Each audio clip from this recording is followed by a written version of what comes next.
थोड़े दिन वो ठीक रहे, फिर दे दिया, और थोड़े दिन वो ठीक रहे, फिर थोड़े दिन बाद आके बोले फिर पेन हो रहा है। अब मैंने 12 टैबलेट कर दिया, फिर 15 टैबलेट किया अल्टीमेटली, और उसके बाद जो सबसे खराब उनके साथ हो सकता था वही उनके साथ हुआ।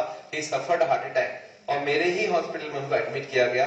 मुझे याद है मैंने उनको इमरजेंसी से आईसीयू में लेके गया, वहां पे उनको पूरी की पूरी ट्रीटमेंट दी, ऑक्सीजन, इलेक्ट्रिक शॉक और क्या नहीं, कंटिन्यूअस ईसीजी मॉनिटरिंग, 3-4 घंटे तक आईसीयू में हमारे साथ रहे, and ultimately that patient expired. Patient की डेथ हमारे लिए कोई नई बात नहीं थी। आईसीयू में हर दिन हार्ट अटैक लेके पेशेंट आते थे और डेथ हो जाती थी, कुछ लोगों का, कुछ बच जाते थे। तो मेरे लिए कोई नई बात नहीं थी। डेथ सर्टिफिकेट बनाया और रिलेटिव्स को पकड़ा दिया और उनको बोला हमने अपने तरफ से पूरी कोशिश की थी, एंड दे एग्रीड। दे से नहीं, आप, मैं देख रहा हूं 3 घंटे से आप कितना कोशिश किए, एंड अल्टीमेटली दे लेफ्ट।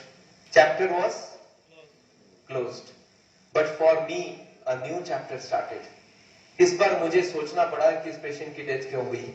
अच्छा, हम लोग डॉक्टर लोग जब भी कोई पेशेंट इमरजेंसी में आता था और डेथ हो जाती थी तो हम लोग क्या बोलते थे मालूम है, कि ये पेशेंट अगर थोड़ी देर पहले मेरे पास आ जाता ना तो मैं बचा लेता। हार्ट अटैक से पहले अगर इस मिल जाता तो मैं इसको जरूर बचाता। जो डॉक्टर इसको पहले ट्रीट कर रहा था वो डॉक्टर ठीक नहीं था, उसी की वजह से हार्ट अटैक हुई है। अच्छा, इस बार कौन था डॉक्टर पहले ट्रीट करने वाला?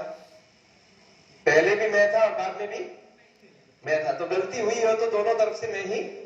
और दिस मेड मी थिंक कि अगर मैंने गलती करके एक पेशेंट को मारा है तो इसका क्या कारण हो सकता है, and this is what I started thinking.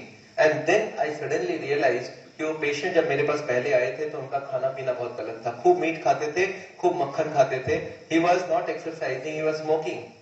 All these की वजह से उनकी ब्लॉकेज बढ़ रही थी।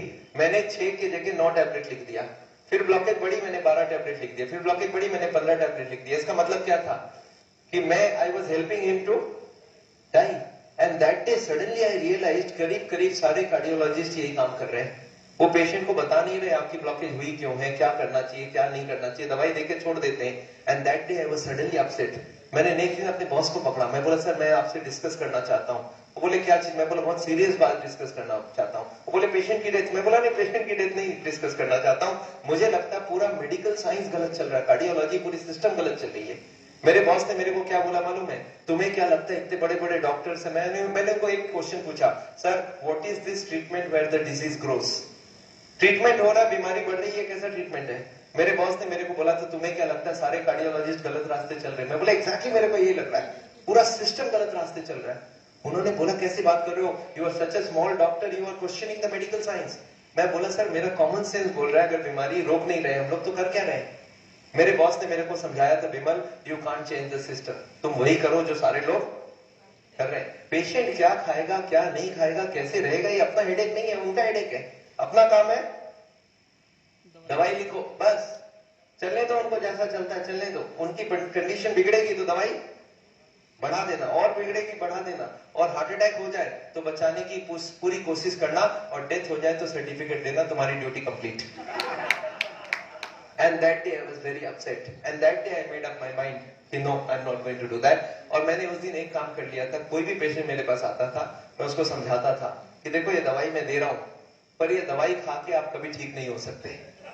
आप सोच रहे हैं डॉक्टर दवाई लिख के ये बोल रहा है कि आप दवाई खा के कभी ठीक नहीं हो सकते। अगर ठीक होना चाहते हो तो आप अपने आप को चेंज करो, अपना खाना चेंज करो, एक्सरसाइज करो, वॉकिंग करो, एंड ऑल दैट